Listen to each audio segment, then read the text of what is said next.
Hello students, welcome back to YouTube channel of Winsome International School. I am Shalini Dhiman और आज हम वापस लेकर आए हैं केमिस्ट्री का chapter 1 from class 10th। Last session में हमने कवर किया था कि केमिकल रिएक्शंस क्या होती हैं, कैरेक्टरिस्टिक्स क्या होते हैं, केमिकल इक्वेशन क्या होती है, कैसे उसको इन्फॉर्मेटिव बनाया जाता है, और आज हम उसके आगे प्रोसीड करेंगे। तो let us see what are the contents for today's session. So first of all, we are going to talk about what are balanced and unbalanced chemical equations. कि balanced equation किसे कहते हैं, unbalanced chemical equation किसे कहते हैं, और अगर हमारे पास कोई equation है उसे हमें balance करना है तो हमें कौन से steps को follow करना है so that we can balance our chemical equation. And last, we have to study about the types of chemical reactions. कि chemical reactions जो होती हैं वो कितने टाइप की होती हैं, right? So let us start with the very first topic, that is balanced chemical equation. So basically balanced means जहाँ पर सब कुछ क्या हो, बैलेंस्ड हो, है ना? तो अ balanced chemical equation has equal number of atoms of different elements in the reactant and product. ये हम लास्ट टाइम कर चुके हैं कि केमिकल इक्वेशन में, केमिकल रिएक्शन में एक तरफ हमारे पास रिएक्टेंट होते हैं, ठीक है, this both are basically are reactants, right? और ये जो है हमारे क्या है, प्रोडक्ट है। तो बैलेंस्ड कब होगी इक्वेशन? जब अलग अलग एटम्स जो है, यहाँ पर कितने तरह के एटम्स हैं, एक हमारे पास कार्बन है, एक हमारे पास हाइड्रोजन है, और एक हमारे पास क्या है, ऑक्सीजन है। रिएक्टेंट में भी हमारे पास यही एटम्स है और प्रोडक्ट में भी हमारे पास यही एटम्स है। लेकिन ये बैलेंस्ड कब होगी? जब कार्बन, हाइड्रोजन और ऑक्सीजन के नंबर ऑफ एटम्स जो हैं रिएक्टेंट और प्रोडक्ट दोनों ही तरफ क्या होंगे, बराबर होंगे।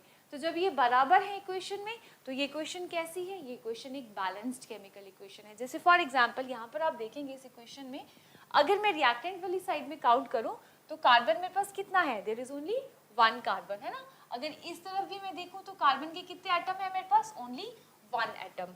अब हाइड्रोजन को चेक करूँ, हाइड्रोजन के कितने एटम्स हैं यहाँ पर, 4 हाइड्रोजन एटम्स, और यहाँ पर कितने हैं, 2, ये है, मल्टीप्लाई बाय 2 कितने हो गए, 4। तो यहाँ पर हाइड्रोजन के कितने एटम्स हो गए, 4 एटम्स हो गए। And last is oxygen, 2 into 2, 4 oxygen के एटम्स हो गए रिएक्टेंट साइड में, और 2 ऑक्सीजन के एटम यहाँ पर हैं, 2 प्लस, अब आपको यहाँ पे देखना है कि हमारे पास 2 ऑक्सीजन के एटम्स ये भी हैं, तो टोटल कितने हो गए, 4। तो इट मीन्स कि कार्बन, हाइड्रोजन और ऑक्सीजन के रिएक्टेंट और प्रोडक्ट दोनों ही तरफ जो एटम्स हैं वो बराबर हैं। तो this is a balanced chemical equation, right? Now what is unbalanced chemical equation? तो सिंपल है कि अगर हमारे नंबर ऑफ एटम्स एलिमेंट्स के रिएक्टेंट और प्रोडक्ट साइड में बराबर नहीं होंगे तो वो इक्वेशन हमारी क्या होगी, वो अनबैलेंस्ड केमिकल इक्वेशन होगी।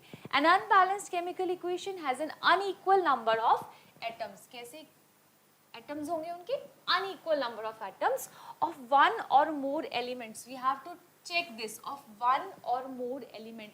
ये ज़रूरी नहीं है कि हर एलिमेंट के एटम्स जो हैं वो बैलेंस नहीं होंगे। अगर किसी एक एलिमेंट का एटम भी कम या ज़्यादा है तो हमारी इक्वेशन क्या होगी, अनबैलेंस्ड होगी, ठीक है?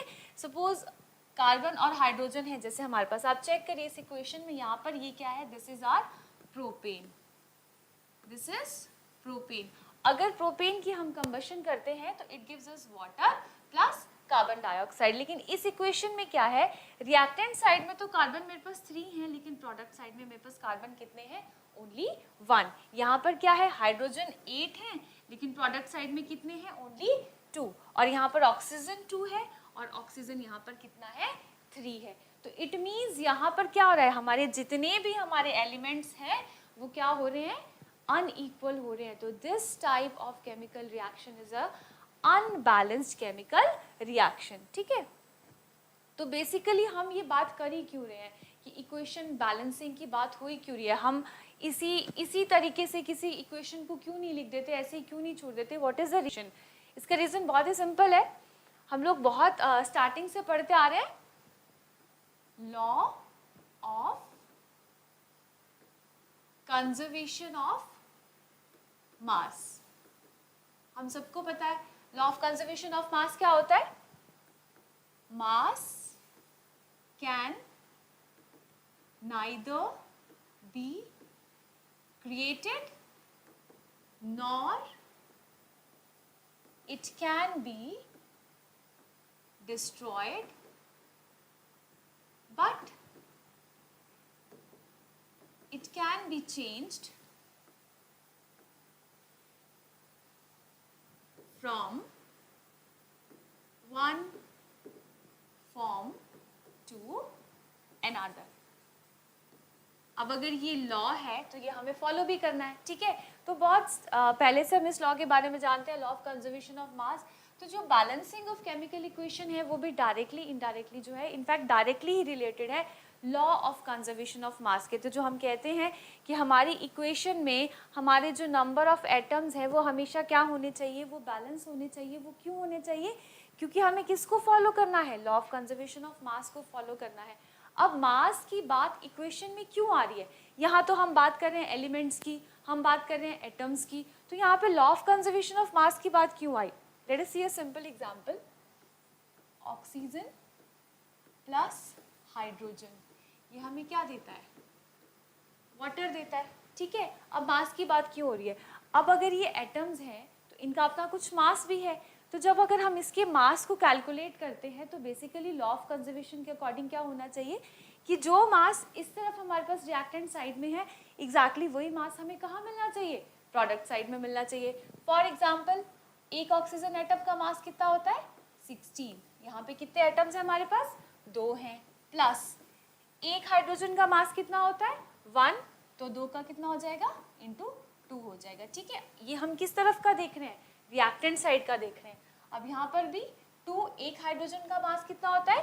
1, तो 2 का कितना हो जाएगा? इसको हम 2 से मल्टीप्लाई कर देंगे, है ना। प्लस ये कितने एटम्स हैं ऑक्सीजन के? 2 है, तो यहाँ पे 2 इंटू एक ऑक्सीजन का मास होता है 16, राइट। अब हम इसको देखते हैं। This is 32 plus 4 and this is again 4 plus 32, तो टोटल कितना आ गया दोनों तरफ? 36 एंड 36। इट मीन्स कि जो मास है दोनों तरफ वो क्या है, यहाँ पर बराबर है। अगर मेरा एक भी एटम कम या ज़्यादा होता तो मेरा मॉलिक्यूलर मास क्या होता? मेरा मास चेंज हो जाता, तो मेरे पास ये जो मास है वो सेम नहीं आता। इसी चीज़ के लिए, इसी लॉ ऑफ कंजर्वेशन ऑफ मास को फॉलो करने के लिए हम क्या करते हैं? अपनी इक्वेशन को बैलेंस करते हैं। इट इज़ वेरी इंपॉर्टेंट कि हमारी इक्वेशन क्या होनी चाहिए? बैलेंस होनी चाहिए, right. So we can once again go back. Equations are to be balanced to satisfy the law of conservation of mass, which says that mass can neither be created nor be destroyed in a chemical reaction. तो जब reaction हो रही है तो चाहे कोई भी reaction हो, हमारे पास रिएक्टेंट के केस में जितना मास है, जब हमें प्रोडक्ट मिले तो उसका मास भी उतना ही होना चाहिए, ना तो उससे कम होना चाहिए ना उससे ज़्यादा होना चाहिए। Clear? Next is, so the number of various types of atoms on reactant side should be same to number of atoms on product side. तो ऐसा होगा कब? जब हमारे नंबर ऑफ एटम्स रिएक्टेंट और प्रोडक्ट दोनों साइड में क्या होंगे? बराबर होंगे, तभी हमारा मास क्या होगा? बराबर होगा। ये तो है एक थ्योरेटिकल बात। हाँ, प्रैक्टिकली हम ये मान सकते हैं कि जब अगर हम लैब में कोई प्रैक्टिकल परफॉर्म कर रहे हैं, तो सपोज मुझे 10 ग्राम मतलब वे करना था या कुछ करना था, मैंने अपना जो था एटम से या मैंने अपने रिएक्टेंट लिए, तो उसकी वेइंग में मुझसे कहीं मिस्टेक हो गई या प्रैक्टिकली मेरी यील्ड कम आई, तो हो सकता है कि जहाँ मैंने रिएक्टेंट में जितना अमाउंट लिया था उससे कहीं मेरा अमाउंट, सपोज कि मुझे, जैसे for example this is A plus B, इसका कुछ वेट मैंने लिया, इसका कुछ वेट मैंने लिया, दोनों का वेट मिलकर मेरे पास क्या आना चाहिए था? अगर इसका जो है दोनों का बराबर आना चाहिए था, लेकिन जब मैंने वे किया अपने इस कंपाउंड को, कहीं मुझसे मिस्टेक हो गई वे करने में, है ना, या हो गया कि मैं, या ये हो सकता है कि मैंने टेस्ट ट्यूब में डाला तो कहीं मुझसे स्पिल हो गया, तो उस केस में प्रैक्टिकली परफॉर्म करने के केस में हमारी जो हमारी यील्ड है वो कम ज़्यादा हो सकती है, but otherwise law of conservation of मास हमेशा फॉलो होता है। जितने एटम्स हमारे पास रिएक्टेंट साइड में हैं उतने ही एटम्स हमारे पास कहाँ होने चाहिए? प्रोडक्ट साइड में होने चाहिए। इसीलिए हम अपनी इक्वेशन को क्या करते हैं? बैलेंस करते हैं। अब क्या इक्वेशन को बैलेंस करना इजी है? This is very easy. Hit and trial method को फॉलो करते हैं, सिंपल मैथमेटिकल हम कैलकुलेशंस देखते हैं और ज़्यादा हमें कुछ नहीं करना होता, तो कुछ सिंपल स्टेप्स हैं जिनको हम फॉलो करते हैं केमिकल इक्वेशन को बैलेंस करने के लिए, right. So let us see what is the step number 1। write down the chemical reaction in the form of word equation। word equation हमने लास्ट टाइम की थी कि जब हम जहाँ पर अपने कंपाउंड्स का डायरेक्टली क्या लिखते हैं? नाम लिख देते हैं, वो क्या है? हमारी वर्ड इक्वेशन है।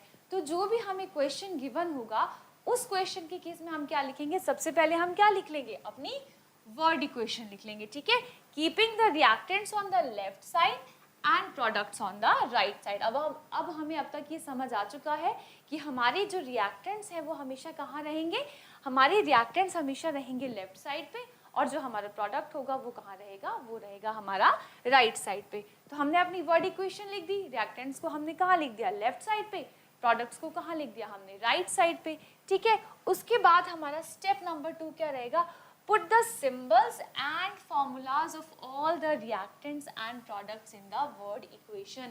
हमने लास्ट सेशन में किया था कि जब वर्ड इक्वेशन में हम अपने फॉर्मूलाज और सिंबल्स लिखते हैं तो वो रिप्रेजेंटेशन क्या कहलाती है, उस रिप्रेजेंटेशन को हम कहते हैं केमिकल इक्वेशन। तो अब अपनी वर्ड इक्वेशन को हम किस में कन्वर्ट कर देंगे, अपनी वर्ड इक्वेशन को अब हम कन्वर्ट कर देंगे केमिकल इक्वेशन में, right. Now step number 3, count the various number of atoms in the reactants and products. अब हमारा लास्ट और मेन स्टेप क्या रहेगा कि हम अपनी रिएक्टेंट साइड पे और अपनी प्रोडक्ट साइड पे क्या करेंगे, अपने नंबर ऑफ एटम्स को क्या करेंगे, काउंट करेंगे और उनको मल्टीप्लाई करके हिट एंड ट्रायल मेथड से हमें क्या करना है, बस दोनों साइड उनको इक्वल करना है। Let us see one simple question. So this is one problem given, right a balanced chemical equation when methane burns in oxygen. Methane burns in oxygen to form carbon dioxide and water। Usually हमें इस तरीके की problem आएगी, हमें इस equation को क्या करना है, इस इक्वेशन को हमें एक बैलेंस्ड फॉर्म में लिखना है। तो सबसे पहले हम क्या करेंगे, अपनी वर्ड इक्वेशन लिखेंगे। तो वर्ड इक्वेशन हम कैसे लिखेंगे, हमें क्या गिवन है, methane plus oxygen, right, and it is forming what, carbon dioxide plus water, right. ये कौन सी इक्वेशन हो गई मेरी, ये हो गई मेरी वर्ड इक्वेशन। अब मुझे क्या करना है, अपनी इस वर्ड इक्वेशन को मुझे किस में चेंज करना है, केमिकल इक्वेशन में चेंज करना है। तो what will I do, I will write its formula, this is methane CH4 plus oxygen and it is going to form what, carbon dioxide plus water. अब मैंने अपनी इक्वेशन को क्या कर दिया, वर्ड इक्वेशन से चेंज करके किस में लिख दिया, एक केमिकल इक्वेशन की फॉर्म में मैंने इसको यहाँ लिख दिया। अब मेरा सबसे इंपॉर्टेंट स्टेप आता है to count the number of atoms on both the sides. अब मेरे पास कितने एलिमेंट्स हैं यहाँ पे, एक मेरे पास कार्बन है, एक मेरे पास हाइड्रोजन है और एक मेरे पास क्या है, ऑक्सीजन है, ठीक है। एक तो मेरी हो गई रिएक्टेंट साइड, ठीक है। अब मैं चेक करूंगी कि रिएक्टेंट साइड में मेरे पास कितने एटम्स हैं और मैं चेक करूंगी कि प्रोडक्ट साइड में मेरे पास कितने एटम हैं, ठीक है। तो अगर मैं कार्बन को चेक करूं, if I see my carbon atoms, तो यहाँ पे कार्बन के कितने एटम्स हैं, देयर इज ओनली 1 एटम और यहाँ पे कोई एटम नहीं है। तो कार्बन के आगे मैंने क्या लिख दिया, 1 लिख दिया। अब अगर मैं यहाँ देखूं तो यहाँ कार्बन के पास कितने एटम्स है, प्रोडक्ट साइड में भी there is no other carbon atom, there is only 1 carbon atom, ठीक है। Now let us see our hydrogen, hydrogen कितने हैं यहाँ पे, 4 हाइड्रोजन है और यहाँ पर हाइड्रोजन कितने हैं, यहाँ पे कोई हाइड्रोजन नहीं है, यहाँ पे कितने एटम्स हैं, only 2 hydrogen atoms. And last is our oxygen, यहाँ पे ऑक्सीजन और इधर तो है नहीं, यहाँ पे कितने ऑक्सीजन हैं, 2 ऑक्सीजन यहाँ और यहाँ कितने हैं, 2 ये हैं प्लस एक मेरे पास ये है, तो ये क्या हो गया, 3 हो गया। टोटल कितने हो गए, 3 हो गए, ठीक है।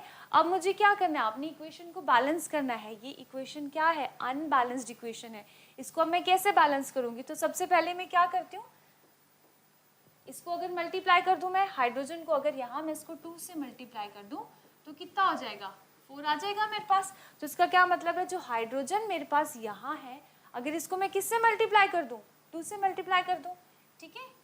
ये यहाँ मैं ऐसे कर दूं तो क्या हो जाएगा, कितने हो जाएंगे मेरे पास, 2 × 2 4 हो गए। यहाँ पे कितने आ गए, ये 4 हाइड्रोजन आ गए। अब इस साइड में भी कितने हाइड्रोजन है, 4 ऑलरेडी है।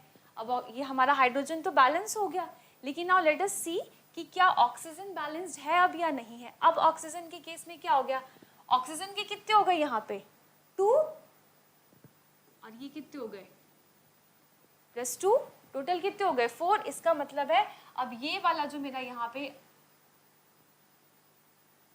ऑक्सीजन है उसका नंबर कितना हो गया 4। अब यहाँ कितना रह गया 2। तो क्या मैं इसको चेंज कर सकती हूँ? Yes I can change it. मैं क्या कर सकती हूँ, अगर यहाँ पर मैं इसको किससे मल्टीप्लाई कर दूँ, 2 से मल्टीप्लाई कर दूँ, तो मेरा क्या नंबर आ जाएगा 4। नाउ लेट अस सी कि क्या हमारे सारे जो एटम्स हैं वो बराबर हैं अब इक्वेशन में या नहीं। अब हमारी इक्वेशन क्या बन रही है, let us see our equation once again. CH4 plus 2O2 it is forming CO2 plus 2H2O। अब यहाँ पे कार्बन कितना है 1, यहाँ पे कार्बन कितना है ओनली 1। हाइड्रोजन कितना है 4, यहाँ पे हाइड्रोजन कितना है 2 इंटू 2 4। ऑक्सीजन कितना है 2 इंटू 2 4, ठीक है। और यहाँ ऑक्सीजन कितना है 2 ऑक्सीजन मेरे ये हो गए और 2 ऑक्सीजन मेरे ये हो गए, टोटल 4। तो इसका मतलब है अब सारे एटम्स इस इक्वेशन में क्या हो गए बराबर हो गए। जितने रिएक्टेंट साइड पे हैं उतने ही एटम्स किस तरफ हैं प्रोडक्ट साइड में है। तो अब मेरी ये इक्वेशन क्या हो गई, एक बैलेंस्ड केमिकल इक्वेशन हो गई, ठीक है right. Now let us see one more equation, one more problem. Convey the following information in the form of balanced chemical equation on adding aqueous sodium hydroxide. On adding aqueous sodium hydroxide. तो अब हमें क्या करना है, सबसे पहले क्या करना है, अपनी वर्ड इक्वेशन को लिखना है, ठीक है। सोडियम हाइड्रोक्साइड किसके साथ रिएक्ट कर रहा है, on adding aqueous sodium hydroxide to a solution of copper sulphate. किसके साथ रिएक्ट करवा रहे हैं हम इसको रिएक्ट करवा रहे हैं कॉपर सल्फेट के साथ। We are adding it to what, copper sulphate. तो हमें क्या मिल रहा है, copper hydroxide is precipitated. Copper hydroxide form हो रहा है हमारे पास, ठीक है। कॉपर हाइड्रोक्साइड प्रेसिपिटेट आउट हो रहा है, plus sodium sulphate remains in the solution. Sodium sulphate कहाँ रह रहा है, वो सॉल्यूशन में ही रह रहा है, सोडियम सल्फेट। तो अब मैंने क्या कर दिया, वर्ड इक्वेशन लिख दी। अब इस वर्ड इक्वेशन को मुझे क्या करना है, केमिकल इक्वेशन में चेंज करना है। इसको मैं किस में लिखूंगी, केमिकल इक्वेशन में लिखूंगी, ठीक है। सी सोडियम हाइड्रोक्साइड एक्वस था, उसको हमने किस में ऐड किया, किसके सॉल्यूशन में ऐड किया हमने, to a solution of copper sulphate, right.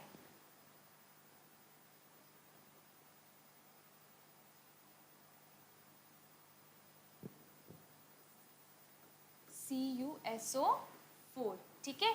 तो हमारे पास क्या प्रेसिपिटेट आउट हो गया, हमें क्या मिला था, हमें मिला था copper hydroxide and sodium sulphate. हमें मिला था copper hydroxide and sodium sulphate. अब यहाँ पर आपको एक चीज ध्यान रखनी है, ये तो एक्वस फॉर्म में है, कॉपर सल्फेट भी क्या है, सॉल्यूशन था, ठीक है, एक्वस फॉर्म में था, लेकिन प्रेसिपिटेट आउट क्या हुआ, कॉपर हाइड्रोक्साइड। और हम लास्ट क्लास में ये कर चुके हैं कि प्रेसिपिटेट मीन्स इनसॉल्युबल सब्सटेंस जो कि डिसॉल्व नहीं होता। तो यहाँ पर इसका स्टेट क्या होगा, सॉलिड होगा, ठीक है। तो ये किस फॉर्म में होगा, कॉपर हाइड्रोक्साइड सॉलिड फॉर्म में होगा, और सोडियम सल्फेट सॉल्यूशन में रह रहा है, it means it is in a aqueous form. अब हमें क्या करना है, अब हमें फाइंड आउट करने हैं number of atoms on both the side. तो हम क्या करेंगे, अपने एटम्स को लिख लेते हैं, कौन कौन से एटम्स है, एक सोडियम है, ऑक्सीजन है,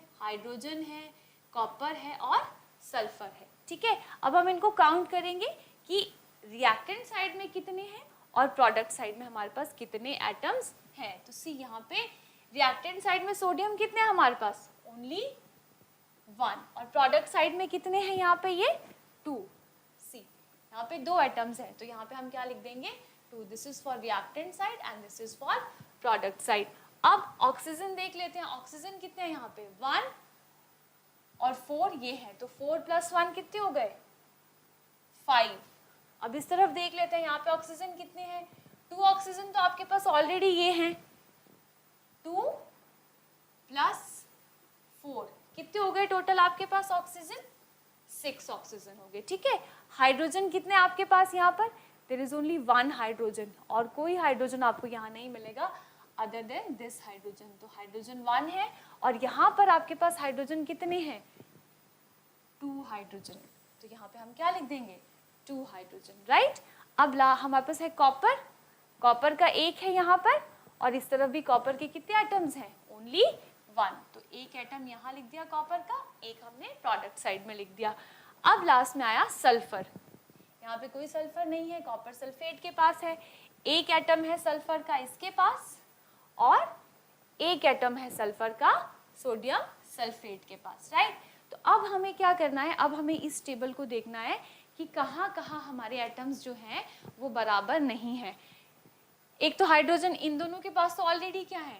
बराबर है, लेकिन हम यहाँ कहीं चेंज करेंगे तो ऑब्वियसली क्या होगा? हमारे जो बैलेंसिंग है वो थोड़ी सी आगे पीछे हो जाएगी, तो हमें देखना पड़ेगा। तो सबसे पहले क्या करते हैं, हम सोडियम के साथ स्टार्ट कर लेते हैं, ठीक है। यहाँ पे अगर मैं इसको 2 से मल्टीप्लाई कर दूं तो इसका क्या मतलब होगा? दोनों तरफ मेरे एटम्स बराबर हो जाएंगे। तो इसको मैं यहाँ क्या लगा देती हूँ? 2 लगा देती हूँ, ठीक है। तो अब क्या हुआ? सोडियम के नंबर ऑफ एटम्स यहाँ पर भी 2 हो गए और यहाँ पर भी कितने हो गए? 2 हो गए। अब मेरा सोडियम तो क्या हो गया? बैलेंस हो गया, लेकिन मुझे बाकी को भी तो चेक करना पड़ेगा। इसमें और क्या है? ऑक्सीजन है यहाँ पर। अब ऑक्सीजन देख लेते हैं। ऑक्सीजन अब कितने हो गए? 2 और 2 ये है, 2 प्लस यहाँ कितने थे? 4, 2 प्लस 4 कितने हो गए? 6 हो गए। मतलब ऑलरेडी यहाँ पे प्रोडक्ट साइड में कितने रिएक्टेंट्स थे, कितने एटम्स थे ऑक्सीजन के? 2 प्लस 4, यहाँ पे तो 6 ऑलरेडी थे। अब हमारा ये वाला जो हमारा रिएक्टेंट साइड है, इस साइड में भी हमारे जो ऑक्सीजन के एटम्स हैं वो क्या हो गए? बराबर हो गए। 2 ये हो गए प्लस 4 ये हो गए, तो टोटल कितने हो गए? 6 हो गए। तो अब मेरा सोडियम भी बैलेंस हो गया, ऑक्सीजन भी बैलेंस हो गया, ठीक है। अब हाइड्रोजन देख लेते हैं। अब हाइड्रोजन कितने हो गए? यहाँ पे 2, ठीक है। और यहाँ पे हाइड्रोजन कितने हैं? 2। अब ये भी एक नंबर ऐड करते ही, सिर्फ यहाँ पे एक चेंज करते ही मेरे सारी बैलेंसिंग अपने आप होने लग गई, ठीक है। तो यहाँ पर आप कितना लिख देते हैं? हम यहाँ पर इसको हम कर देते हैं 2। अब हाइड्रोजन रिएक्टेंट साइड में भी 2 और प्रोडक्ट साइड में भी कितने आ गए? 2 आ गए, ठीक है। कॉपर, लेट अस सी, कॉपर 1 है, कोई चेंज नहीं आया। रिएक्टेंट साइड में भी 1 और प्रोडक्ट साइड में भी only 1 atom. And last is sulphur. हमने यहाँ पे कोई छेड़ा ही नहीं है, कोई नंबर ऐड नहीं किया, तो ये भी 1 है और यहाँ पर भी हमने इसको नहीं छेड़ा, तो ये भी सल्फर भी कितना है? ओनली 1 एटम है। तो इट मीन्स अब हमारे जितने भी एटम्स थे, all the atoms on product and reactant side are equal. On reactant and product side are equal. It means this reaction is a balanced chemical reaction. तो आपको कभी भी इक्वेशन बैलेंस करने के लिए आए तो सबसे पहले क्या करेंगे? सबसे पहले अपनी इक्वेशन को किस में लिखेंगे? वर्ड इक्वेशन में लिखेंगे, ठीक है। वर्ड इक्वेशन में लिखने के बाद उसको क्या करेंगे? उसके फॉर्मूलाज लिखेंगे। फॉर्मूलाज लिखने के बाद टेबल बनाएंगे। उस टेबल में दोनों तरफ रिएक्टेंट और प्रोडक्ट साइड में नंबर ऑफ एटम्स को मेंशन करेंगे और फिर बाद में हिट एंड ट्रायल मेथड्स उसको हम क्या कर देंगे? इक्वल कर देंगे और हमारी इक्वेशन क्या हो जाएगी? बैलेंस हो जाएगी, right. Now that was all about balancing and unbalancing of chemical equation. Let us move to our next topic, very very important topic, types of chemical reactions. अब जो केमिकल रिएक्शंस होती हैं वो अलग अलग तरह की होती हैं। अलग अलग रिएक्शन जो होती है वो अलग तरीके से हमें प्रोडक्ट फॉर्मेशन देती है डिपेंडिंग अपॉन इट्स टाइप। तो बेसिकली कौन से मेन जो टाइप्स हैं हमारी हैं? The first one is our combination reaction, ठीक है। नाम से ही पता लग रहा है हमें, कॉम्बिनेशन मीन्स जहाँ पर क्या होगा? रिएक्टेंट्स का कंबाइन होना, ठीक है। Second is decomposition reaction. Decomposition means decompose होना, very simple English language word, जहाँ पर टूटना, रिएक्टेंट क्या होगा? टूटेगा, ठीक है। डिस्प्लेसमेंट रिएक्शन, डिस्प्लेस करना मतलब किसी को किसी की जगह से हटाना।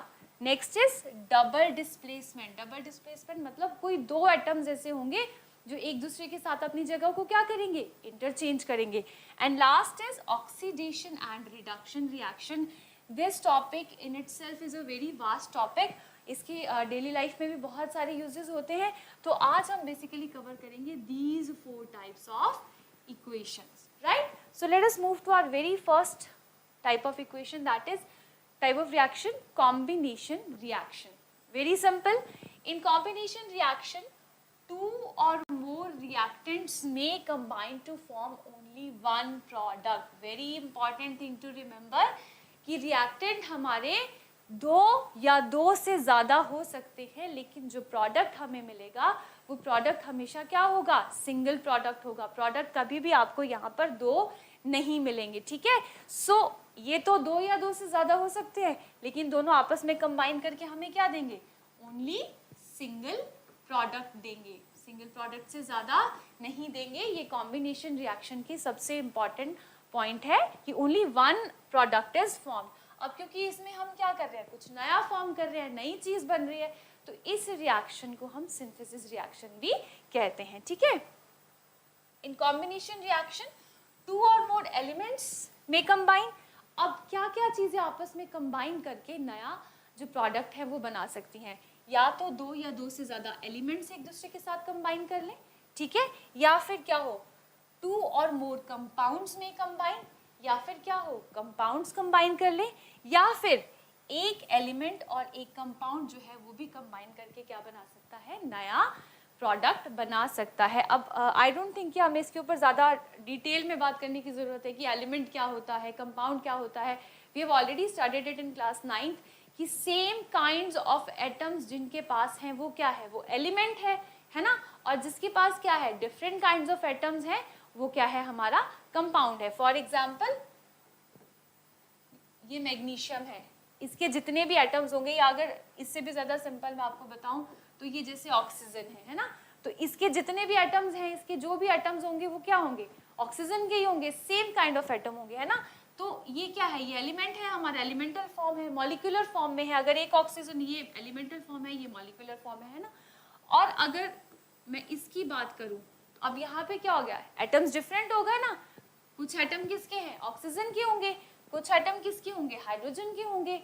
तो जहाँ सेम काइंड ऑफ एटम्स हैं वो तो हमारा एलिमेंट है, लेकिन जहाँ डिफरेंट काइंड्स ऑफ एटम्स होंगे वो हमारा क्या होगा? That will be our compound. Right. Now let us see some examples from this. Magnesium and oxygen when heated combine to form magnesium oxide. तो magnesium क्या है? What is magnesium? This is element. Oxygen भी क्या है? हमारा element है, क्योंकि ये डायटॉमिक फॉर्म में है, मॉलिक्यूलर फॉर्म में है. ठीक है. तो ये दोनों किस फॉर्म में कंबाइन करें? हमने कहा ना कि कॉम्बिनेशन रिएक्शन कब कब हो सकती है? जब जब या तो दो एलिमेंट्स कंबाइन करें, है ना. तो ये हमारे दोनों क्या हैं? एलिमेंट्स हैं. ये दोनों कंबाइन करके क्या फॉर्म कर रहे हैं? Magnesium oxide. तो यहाँ पे मैग्नीशियम के ऊपर किसकी लेयर आ जाती है? ऑक्सीजन की लेयर आ जाती है. तो this is an example of what? This is an example of combination reaction. आप ये आगे भी पढ़ेंगे कि जब भी कोई भी मेटल क्या है, अगर मेटल या नॉन मेटल ऑक्सीजन के साथ कंबाइन करता है तो वो हमेशा क्या बनाता है? ऑक्साइड ही बनाता है. अगर मेटल कंबाइन करेगा तो मेटल ऑक्साइड बनाएगा. मैग्नीशियम क्या है? मेटल है. अगर नॉन मेटल कंबाइन करेगा तो वो नॉन मेटल ऑक्साइड बनाएगा. लेकिन हमेशा ऑक्सीजन के साथ जब रिएक्शन होगा तो बनेगा क्या? ऑक्साइड फॉर्मेशन ही हमारा होगा. क्लियर. एक और एग्जाम्पल देख लेते हैं. Carbon monoxide, this is CO. अब यहाँ पे देखो, क्या अब हमारे पास यहाँ पर सेम काइंड ऑफ एटम्स होंगे? नहीं होंगे. अब किसके एटम्स हैं? कार्बन के एटम्स भी हैं इसके पास, और इसके पास ऑक्सीजन के एटम्स भी हैं. तो इट मीन्स ये क्या हो गया? ये कौन सा टाइप आ गया हमारे पास? जहाँ पर एक कंपाउंड और एलिमेंट कंबाइन करके क्या बना रहे हैं? कार्बन डाइऑक्साइड बना रहे हैं. ठीक है. तो यहाँ पे क्या हो रहा है? कार्बन मोनोऑक्साइड और ऑक्सीजन एक दूसरे के साथ कंबाइन करके क्या फॉर्म कर रहे हैं? कार्बन डाइऑक्साइड फॉर्म कर रहे हैं. Let me add one more point. Carbon और ऑक्सीजन भी एक दूसरे के साथ कंबाइन करके क्या बनाते हैं? कार्बन डाइऑक्साइड बनाते हैं. तो यहाँ पर क्या हो रहा है? हमारे दो रिएक्टेंट एक दूसरे के साथ रिएक्ट करके क्या कर रहे हैं? एक सिंगल प्रोडक्ट फॉर्म कर रहे हैं. और ऐसी रिएक्शंस को हम क्या कहते हैं? Combination reaction. अब ये नेक्स्ट एग्जाम्पल है, बहुत ही इंपॉर्टेंट है. NCERT का ये आपके पास एग्जाम्पल है और बोर्ड में बहुत बार इसके ऊपर रिपीटेडली क्वेश्चन आता है. लास्ट सेशन में भी हमने इसको किया था. कैल्शियम ऑक्साइड, जिसको कि हम लाइम या क्विक लाइम भी बोलते हैं. It reacts vigorously. विग्रसली मतलब बहुत जल्दी रिएक्ट करता है with water to form calcium hydroxide जिसको कि हम क्या कहते हैं, स्लेक्ड लाइम। यहाँ पे क्वेश्चन देखिए, यहाँ पे this is calcium oxide, it is reacting with what, water, and it is forming calcium hydroxide. ये क्या बना रहा है, ये रिएक्शन बेसिकली कौन सी है, घरों में हम वाइट वॉश करते हैं, चूना बनाते हैं, बहुत बार क्वेश्चन आता है कि name a chemical compound which is used in its solution form to white wash the walls. तो ये है हमारा कैल्शियम ऑक्साइड, क्विक लाइम। इसको जब हम क्या करते हैं, मान लो आपने क्विक लाइम लिया, इसको आपने वाटर के साथ रिएक्ट करवाया, तो ये क्या फॉर्म करेगा, कैल्शियम हाइड्रोक्साइड फॉर्म कर देगा, ठीक है। इसको एक्वस फॉर्म में, इसको जब हम पानी में घोलते हैं, अपनी दीवारों के ऊपर हम लगाते हैं, तो ये कुछ टाइम के बाद 1 या 2 दिन में एक बहुत ही वाइट हमारे को कोटिंग देता है। तो this is question based on what, white wash, ठीक है। आता है ये क्वेश्चन आपको पेपर में किसी ना किसी फॉर्म पे जरूर मिलेगा। अब जब ये रिएक्शन होती है तो बहुत सारी हीट जो है वो इवॉल्व होती है। तो ऐसी रिएक्शंस जहाँ पर बहुत ज़्यादा हीट इवॉल्व हो, उन रिएक्शंस को हम क्या कहते हैं, एक्सोथर्मिक रिएक्शन। इट मीन्स यहाँ पर कैल्शियम ऑक्साइड और वाटर की जो रिएक्शन है, that is also an example of what, exothermic reaction. अब आप यहाँ पर एक चीज़ ध्यान दीजिए, यहाँ पर कैल्शियम और ऑक्सीजन, ये कैल्शियम ऑक्साइड है और ये वाटर है, तो ये कौन सी कैटेगरी में आ रही है, जहाँ कंपाउंड और कंपाउंड भी एक दूसरे के साथ मिलकर क्या बना सकते हैं, एक नया प्रोडक्ट बना सकते हैं। तो अब हमने तीनों के एग्जाम्पल देख लिए, जहाँ पे एलिमेंट एलिमेंट भी कंबाइन कर सकते हैं, एलिमेंट और कंपाउंड भी कंबाइन कर सकता है, और कंपाउंड भी कंबाइन करके एक नया प्रोडक्ट बना सकते हैं, right. Now see the calcium hydroxide solution when applied to the walls react slowly with carbon dioxide gas present in the air to form thin shining layer of calcium carbonate CaCO3 on the walls of house। अब ये मेरे को क्या मिला, यहाँ पे slaked lime मिला, मैंने क्विक लाइम को वाटर में डिसॉल्व किया, मुझे स्लेग लाइम मिल गया, ठीक है। इस स्लेग लाइम को मैंने क्या किया, ड्रम में डाला, पानी डाला, घोल दिया मैंने, ठीक है। घोलने के बाद क्या किया मैंने, दीवारों पे उसको क्या कर दिया, पेंट कर दिया। अब एकदम से तो हमें वो दीवार एकदम से वाइट शाइनी नहीं दिखती है, लेकिन 1 या 2 दिन के बाद क्या होता है कि वो जो शाइन है वो आने लग जाती है। वो क्यों आती है कि ये जो कैल्शियम हाइड्रोक्साइड होता है वो क्या करता है, एटमॉस्फेयर में जो कार्बन डाइऑक्साइड होती है उसके साथ रिएक्ट करके क्या बनाता है, कैल्शियम कार्बोनेट प्लस वाटर, और ये जो कैल्शियम कार्बोनेट होता है वो हमें एक शाइनी वाइट लेयर देता है। सो द बेसिकली ये सारा प्रोसेस किसका है, वाइट वॉशिंग का। तो आपको ये हमेशा याद रखना है कि यहाँ से आपको किसी ना किसी तरह से क्वेश्चन जो है वो ज़रूर पूछा जाएगा, ठीक है। So this was all about our combination reaction, जहाँ पर 2 या 2 से ज़्यादा रिएक्टेंट क्या करें, एक ही प्रोडक्ट बनाए, वो हमारी कॉम्बिनेशन रिएक्शन है, ठीक है। Now next is decomposition reaction. नाम में पता लग रहा है, डिकम्पोज होना मतलब टूटना, जहाँ पर हमारा जो रिएक्टेंट है अब कंबाइन नहीं कर रहा, हमारे पास कोई रिएक्टेंट गिवन है और वो टूटेगा, ठीक है। The reactant in which a compound splits up into 2 और more simpler substances are known as decomposition reaction. अब आप एक चीज ध्यान देंगे कि जो हमने कॉम्बिनेशन रिएक्शन में किया था उसका एकदम ऑपोजिट यहाँ पर आ रहा है हमारे पास डीकम्पोजिशन रिएक्शन में। वहाँ हम क्या कह रहे थे कि 2 या 2 से ज़्यादा कंपाउंड क्या करेंगे, कोई एक प्रोडक्ट बनाएंगे, लेकिन अब यहाँ हम क्या कह रहे हैं, कोई एक प्रोडक्ट होगा और वो टूटेगा, वो 2 या 2 से ज़्यादा प्रोडक्ट बना सकता है। ऐसी रिएक्शंस को हम क्या कहते हैं, decomposition reactions। Decomposition reactions are just opposite to combination reaction, right? Now next is types of decomposition reaction। अब देखो decompose, हमें किसी चीज को तोड़ना है तो हमें कुछ एफर्ट लगानी पड़ेगी, है ना, कुछ उसको प्रोवाइड कराना पड़ेगा। तो जो डिकम्पोजिशन रिएक्शन है वो बेसिकली 3 अलग अलग तरह से हो सकती है, right. So the very first one is thermal decomposition. Thermal means heat energy. तो हम क्या कर रहे हैं, मेरे पास कोई रिएक्टेंट है, मैंने उस रिएक्टेंट को क्या किया, हीट प्रोवाइड करवाई। तो हीट देने के बाद जो मेरा रिएक्टेंट है वो क्या होगा, वो स्प्लिट अप हो जाएगा, वो टूट जाएगा, है ना। तो ऐसी टाइप ऑफ रिएक्शन को मैंने क्या कह दिया, थर्मल डिकम्पोजिशन रिएक्शन, राइट। अब नेक्स्ट है इलेक्ट्रोलिटिक डिकम्पोजिशन। इलेक्ट्रोलिटिक मीन्स नाम में हमें मिल रहा है क्या है, इलेक्ट्रिसिटी। जहाँ पर मैं क्या करूँ, अपने रिएक्टेंट्स को क्या प्रोवाइड करवाऊँ, इलेक्ट्रिसिटी दे दूँ, ठीक है। उसको इलेक्ट्रिसिटी दे रही हूँ मैं, उसके बाद क्या हो रहा है, जो मेरा रिएक्टेंट है वो क्या हो रहा है, स्प्लिट अप हो जा रहा है। तो इस मेथड को हम इलेक्ट्रोलिसिस भी कहते हैं, ठीक है, जहाँ पे हम क्या करते हैं, इलेक्ट्रिसिटी का यूज करते हैं। And the third one is photolytic decomposition. Photo means light. अब ये जो लाइट है या तो वो सनलाइट हो सकती है या फिर वो आर्टिफिशियल लाइट भी हो सकती है। तो सारे नहीं, कुछ ऐसे रिएक्टेंट होते हैं जो क्या करते हैं, या तो सनलाइट की प्रेजेंस में या फिर आर्टिफिशियल लाइट की प्रेजेंस में ब्रेक डाउन करके हमें क्या दे देते हैं, प्रोडक्ट दे देते हैं। तो इन्हीं 3 रिएक्शंस को हम डिटेल में करेंगे। So first one is thermal decomposition reaction. When a decomposition reaction is carried out by heating, it is called thermal decomposition reaction. तो जब मैंने अपने रिएक्टेंट को हीट किया और हीट होने के बाद वो टूट गया, तो वो मेरी क्या है, थर्मल डिकम्पोजिशन है। And since heat is required to break the bonds present in the substance, this reaction is usually endothermic. तो बेसिकली क्या है, हमारी जो डिकम्पोजिशन रिएक्शंस हैं वो एंडोथर्मिक ही होंगी, क्योंकि हमें उनको क्या देना है, हमें उनको क्या प्रोवाइड करनी पड़ेगी, हीट प्रोवाइड करवानी पड़ेगी। तो ये हम पहले भी कर चुके हैं लास्ट सेशन में। दिस इज पोटेशियम क्लोरेट, है ना। पोटेशियम क्लोरेट को जब मैं क्या प्रोवाइड करवाऊंगी, हीट प्रोवाइड कराऊंगी, तो ये किस में टूट जाएगा, it will break down into what, potassium chloride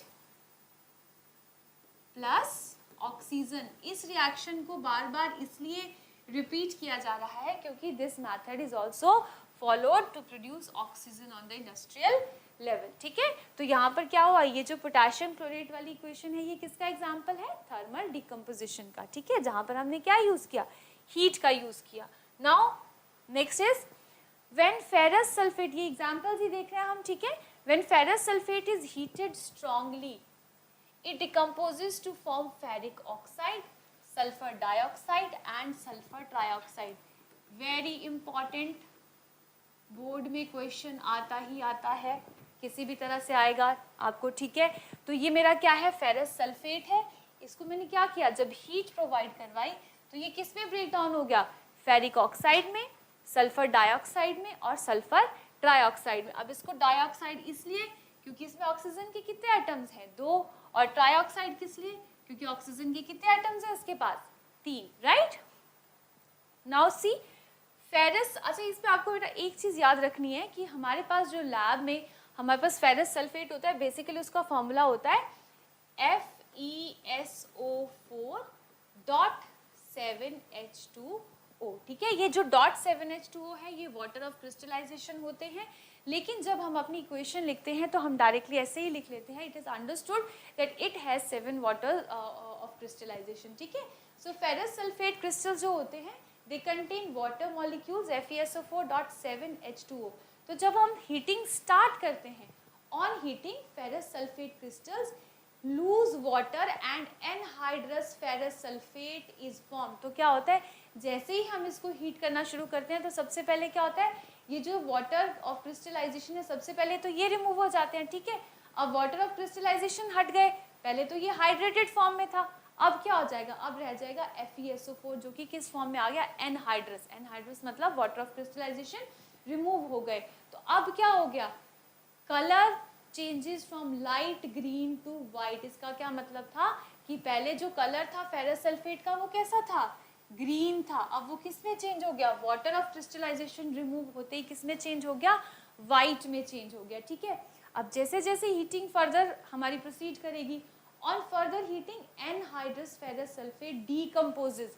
अब ये जो फेरस सल्फेट है पहले तो पानी उड़ा उसमें से, अब वो हीट करने के बाद डिकम्पोज होगा किस में, फेरिक ऑक्साइड में, सल्फर डाइऑक्साइड में एंड सल्फर ट्राइऑक्साइड में, ठीक है। तो फिर ये क्या बना देगा, फेरिक ऑक्साइड बनाएगा। अब ये जो फेरिक ऑक्साइड होता है इसका कलर बेसिकली होता है ब्राउन, ठीक है। और इस इक्वेशन को करते हुए हमें कौन सी स्मेल आती है, किस गैस की स्मेल आती है हमें, the gas emitted smells like burning sulphur. तो क्यों, क्योंकि सल्फर डाइऑक्साइड हमारे पास प्रोड्यूस हो रही है तो बर्निंग सल्फर की स्मेल आएगी ही हमें। तो क्वेश्चन इसके ऊपर ऐसे आ जाता है बोर्ड में कि why does the colour of ferrous sulphate changes from green to brown. तो बेसिकली आपको कलर के साथ में भी क्वेश्चन आ सकता है, हो सकता है आपको डायरेक्टली क्वेश्चन आपसे ना पूछा जाए या आपको ऐसे पूछ लिया जाए कि there is a compound A जिसका कलर पहले कैसा था, ग्रीन था, लेकिन हमने क्या किया, उसको हमने क्या प्रोवाइड करा दी, हीट प्रोवाइड करा दी और उसने क्या किया, वो स्प्लिट अप हो गया ऐसे कंपाउंड्स में जहाँ एक कंपाउंड तो हमें कौन सी स्मेल दे रहा है, सल्फर की स्मेल दे रहा है, ठीक है, और साथ में वो एक कंपाउंड बी फॉर्म कर रहा है जिसका कलर कैसा है, ब्राउन है, ठीक है। तो we have to identify compound A, B and C, और बेसिकली इसी पैटर्न पे आपको बोर्ड में क्वेश्चन आएंगे। तो you should know the colours of compounds also, क्योंकि अगर आपको कलर्स जो है ध्यान में नहीं होंगे तो हमें अटेम्प्ट करना थोड़ा डिफिकल्ट हो जाएगा। और एक और चीज़ याद रखेंगे, एक कंपाउंड, एक रिएक्टेंट दो या दो से ज़्यादा हिस्सों में स्प्लिट हो सकता है। यहाँ स्प्लिटिंग में कितने हमारे पास प्रोडक्ट आ रहे हैं, 1, 2 एंड 3, ठीक है। सो डिकम्पोजिशन रिएक्शन में दो या दो से ज़्यादा हमें प्रोडक्ट मिल सकते हैं। Now one more example, when lead nitrate is heated strongly, it breaks down to form simple substances like lead monoxide, nitrogen dioxide and oxygen. इस पे भी क्वेश्चन आपसे कैसे पूछा जाता है कि there is a compound A which was colorless, ठीक है, तो कलरलेस कंपाउंड क्या है हमारा, लेड नाइट्रेट है। जब इसको हीट करते हैं तो क्वेश्चन कैसे आता है कि colourless compound A on heating produces brown coloured fumes. आपसे ऐसे क्वेश्चन पूछा जाएगा कि कोई कंपाउंड ए है जो कलरलेस है ना, या ये पूछा जा सकता है कि कोई लेड का कंपाउंड है या लेड का नाइट्रेट है ना, nitrate of lead which is colourless produces brown coloured fumes, है ना। तो आइडेंटिटी ये तो ए हो गया, विच इज बी, है ना, एक हमारे पास क्या बनाता है, ऐसा प्रोडक्ट बनाता है बी जिसके फ्यूम्स कैसे हैं, ब्राउन कलर के हैं, और एक हमारे पास ऑक्साइड बनाता है जिसका कलर कैसा है, येलो है। Now you have to identify A, B and C, ठीक है। आपको क्या आइडेंटिफाई करना है, आपको आइडेंटिफाई करना है कि ए, बी और सी क्या हैं। तो ये पैटर्न रहेगा बोर्ड के क्वेश्चंस का। तो हमें कुछ नहीं करना, हमारे पास क्वेश्चन में ही सब कुछ गिवन है कि लेड नाइट्रेट का जो लेड नाइट्रेट है वो कलरलेस होता है, तो हमें पता है लेड नाइट्रेट का फॉर्मूला लिखेंगे हम PbNO3, ठीक है, ट्वाइस। उसने क्या कहा हमें कि ब्राउन कलर फ्यूम्स बनाएंगे। हमें क्वेश्चन पता होनी चाहिए कि जब लेड नाइट्रेट को क्या करते हैं, हीट करते हैं, तो हमें क्या बनाता है, लेड ऑक्साइड, नाइट्रोजन डाइऑक्साइड और ऑक्सीजन। येलो कलर का क्या है हमारे पास, हमें बताना है ना, ऑक्साइड सी, तो लेड ऑक्साइड है, ये क्या है, ये येलो कलर का होगा। और ब्राउन फ्यूम्स किसके फॉर्म होते हैं, नाइट्रोजन डाई ऑक्साइड के। तो इस तरीके से हमें क्वेश्चंस आएंगे और हमें इसी तरीके से इन क्वेश्चंस को आइडेंटिफाई करके अटेम्प्ट करना है। So that's all about our thermal decomposition, जहाँ हीट करेंगे, ब्रेक डाउन होगा, कलर चेंज होगा। अब जब कंपाउंड टूटेगा, एक से दो हिस्सों में जाएगा, आइटम्स इधर उधर होंगे, तो कलर भी हमारे कंपाउंड का डेफिनेटली क्या होगा, चेंज होगा, right. Now second part of this decomposition reaction is electrolysis. When an electric current is passed through an aqueous solution of a compound, it may result in electrolytic decomposition reaction. तो basically क्या होता है, electricity को हम एक molten state में पास करते हैं, ठीक है, एक्वस फॉर्म में पास करते हैं अपने कंपाउंड के थ्रू, और वो जो कंपाउंड है दो हिस्सों में टूट जाता है। सबसे सिंपल एग्जांपल है वाटर की इलेक्ट्रोलिटिक डीकम्पोजिशन। ये हमारे पास इलेक्ट्रोलिटिक डीकम्पोजिशन का सेटअप है। एक पार्ट होता है हमारा एनोड जो कि हमारा पॉजिटिव टर्मिनल होता है, एक पार्ट होता है हमारा कैथोड जो कि हमारा नेगेटिव टर्मिनल होता है। तो जब हम क्या करते हैं, इसके बीच में हमने वाटर डाला है, यहाँ पे मैंने क्या ऐड किया है, वाटर है, इसमें थोड़ा सा हम एसिड डाल देते हैं कंडक्टिविटी बढ़ाने के लिए, ठीक है। तो जब हम पावर ऑन करते हैं, स्विच ऑन करते हैं, तो वाटर हाइड्रोजन और ऑक्सीजन में टूट जाता है। तो जो हाइड्रोजन होता है वो कहाँ कलेक्ट हो जाता है, कैथोड पार्ट पे, और जो हमारा ऑक्सीजन है वो कहाँ कलेक्ट हो जाता है, एनोड पार्ट पे, ठीक है। So this is all about our electrolytic decomposition, right? So decomposition of water through electrolysis is one of the simplest and best example to study this kinds of reaction, right? Now let us see a few more examples. When electricity is passed through molten sodium chloride, this is sodium chloride NaCl, है ना। तो हम क्या करते हैं, अगर हम sodium chloride के थ्रू भी अगर इलेक्ट्रिसिटी को पास करते हैं तो ये किस में ब्रेक डाउन हो जाती है, it break down into sodium and chlorine gas, ठीक है। तो ये किस में टूट रही है, ये टूट रही है सोडियम में, और साथ ही साथ कौन सी गैस में, क्लोरीन गैस में, राइट। ये आप आगे पढ़ेंगे, क्लोर एल्कली प्रोसेस अभी आएगा, ये हमें क्लोर एल्कली प्रोसेस, ठीक है, ये भी हम डिटेल में करेंगे, जहाँ पर हम क्या कर रहे हैं, क्लोरीन भी प्रोड्यूस कर रहे हैं, अल्कली भी प्रोड्यूस कर रहे हैं, ठीक है. So another example of electrolytic decomposition is when electric current is pass through molten aluminium oxide. This is aluminium oxide.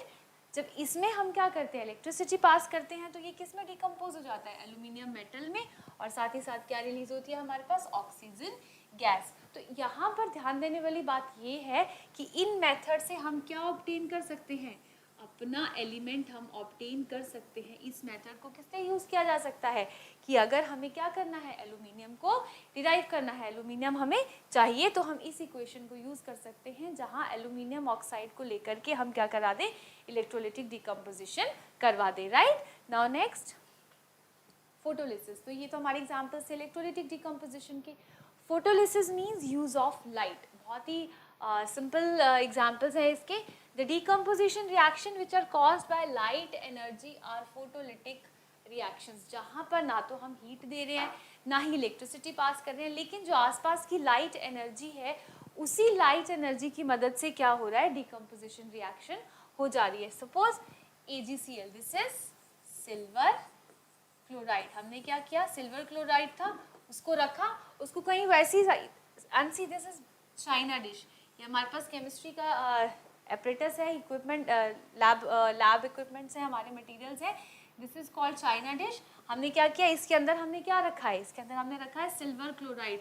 Suppose ये कहीं लैब में विंडो के पास पड़ा है, इसको ऐसे रखा गया है, और अगर वहाँ सनलाइट जो है वो ट्रांसफर हो रही है, पास हो रही है, उसी सनलाइट की वजह से ये जो मेरा AgCl है, सिल्वर क्लोराइड है, ये क्या हो जाएगा, डिकम्पोज हो जाएगा. रखा रखा खिड़की में रखा रखा ही क्या हो जाएगा, ये टूट जाएगा. ठीक है, तो ये किस में कन्वर्ट हो जाएगा, it will break down into what, silver and chlorine. अब पहले क्या था, जब आपने इसको रखा था तब तो इसका कलर कैसा था, वाइट था, लेकिन कुछ देर के बाद आप ऑब्जर्व करोगे कि इसका कलर कैसा हो गया, ग्रे कलर हो गया. तो इट मीन्स जब कलर वाइट से ग्रे हो गया तो हमें समझ आ जाएगा कि इस सिल्वर क्लोराइड की क्या हो चुकी है, फोटोलिटिक डिकम्पोजिशन हो चुकी है. ठीक है, एक और एग्जांपल है, ये हमारा सिल्वर ब्रोमाइड है ना, दिस इज सिल्वर ब्रोमाइड. अगर सिल्वर ब्रोमाइड पे भी इसी तरीके से अगर सनलाइट फॉल करती है तो वो किस में टूट जाता है, सिल्वर में. It gets break down into silver, जो कि किस कलर का होता है, ग्रे कलर का होता है, और साथ में क्या रिलीज हो जाता है, ब्रोमीन गैस रिलीज हो जाती है. ठीक है, तो ये दो बहुत ही बेसिक से एग्जांपल्स हैं जहाँ पर सनलाइट या आर्टिफिशियल लाइट की मदद से क्या होता है, हमारा जो रिएक्टेंट है वो किस में डिकम्पोज हो जाता है, अपने कंस्टिट्यूएंट्स में.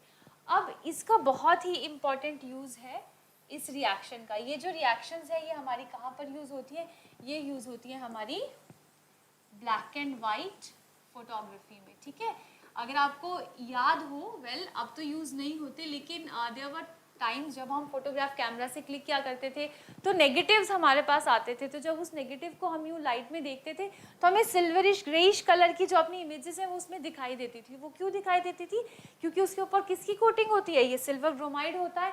तो जैसे ही हम उसको लाइट में करते थे तो वो किस में ब्रेक डाउन हो जाता था, इस सिल्वर में और साथ में ब्रोमीन में. तो वो जो सिल्वरिश ग्रेइश शेड आता था वो किसकी वजह से आता है, सिल्वर की वजह से. तो ये जो हमारी इक्वेशन है फोटोलिटिक डिकम्पोजिशन है, इसका यूज कहाँ पर होता है, ब्लैक एंड व्हाइट फोटोग्राफी में. ठीक है, now next is third one, very important reaction, displacement reaction.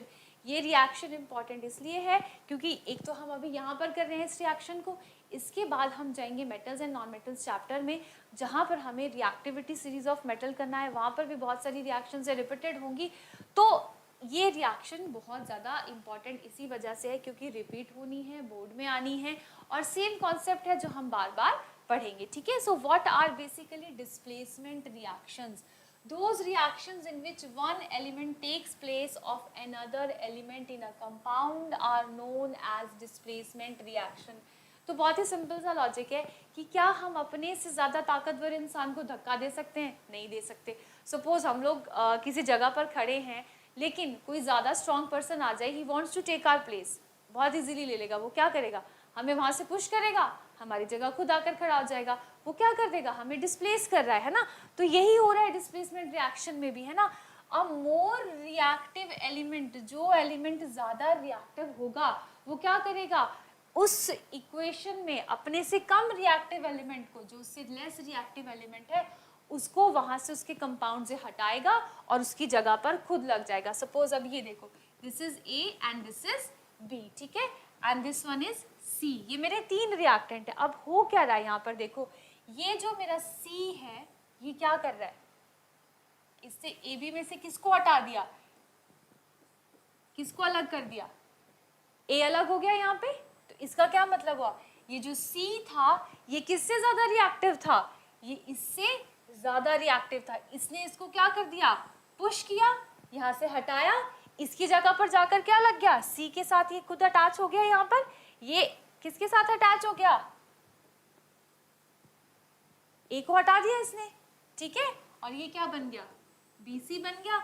ए यहाँ पर अकेला रह गया। इसका मतलब जो बेचारा जिसको बाहर निकाल दिया उसकी रिएक्टिविटी दूसरे से क्या थी, कम थी। इसका क्या मतलब हुआ, ये जो C था ये ज्यादा रिएक्टिव था, किससे, A से ज्यादा रिएक्टिव था, इसीलिए उसने A और B के बॉन्ड को बीच में से तोड़ा, उसको हटाया, A को तो बाहर निकाल दिया और B के साथ जाकर के खुद क्या हो गया, अटैच हो गया। तो ये है हमारी डिस्प्लेसमेंट रिएक्शन, जहाँ पर जो एलिमेंट ज़्यादा रिएक्टिव होगा वो अपने से कम रिएक्टिव एलिमेंट को क्या कर देगा, वहाँ से हटा करके खुद उसके साथ जो दूसरा एलिमेंट होगा उसके साथ कंबाइन करके कंपाउंड बना देगा, ठीक है।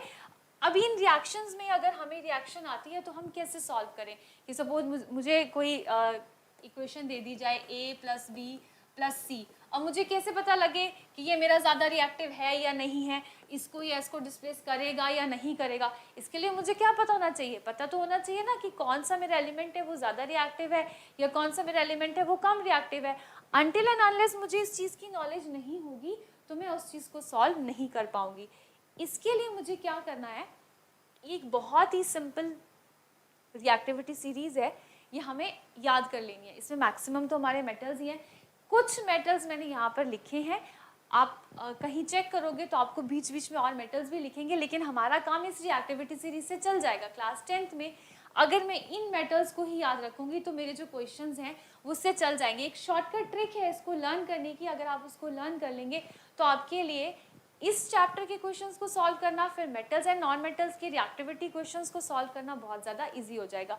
So the series is like, please stop calling me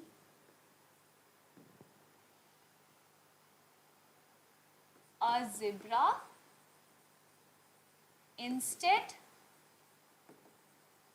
try learning how copper saves gold। ये एक शॉर्टकट ट्रिक है, इसको आप याद कर लेंगे तो इसी से हमारे जो सारे मेटल्स हैं, रिएक्टिविटी सीरीज है ना, वो सॉल्व हो जाएगी। P पोटाशियम याद रखेंगे, P से क्या लर्न रखेंगे, पोटाशियम, ठीक है। S से क्या रखेंगे याद, सोडियम। Ca calcium. M से मैग्नीशियम। A से एल्यूमिनियम। Z से जिंक। I से आयरन। T से टिन। Le से lead. H hydrogen. Hydrogen basically हमारा क्या है, मेटल तो नहीं है, लेकिन हम इसको क्यों बीच में ले लेते हैं, इससे हमें कंपैरिजन करने में बहुत इजी हो जाता है। जब हम एसिड्स के साथ रिएक्शंस को देखते हैं तो वो हमारी क्या हो जाती है, हमें सॉल्व करना इजी रहता है। कॉपर तो हमने ऐसे ही लिखा है, कॉपर सेव्स, ऐसे अब यहाँ याद रखेंगे सिल्वर, और लास्ट में है हमारा गोल्ड। ये हमारी बन गई रिएक्टिविटी सीरीज। ये इस तरीके से चलती है, down the group, down the series, reactivity decreases।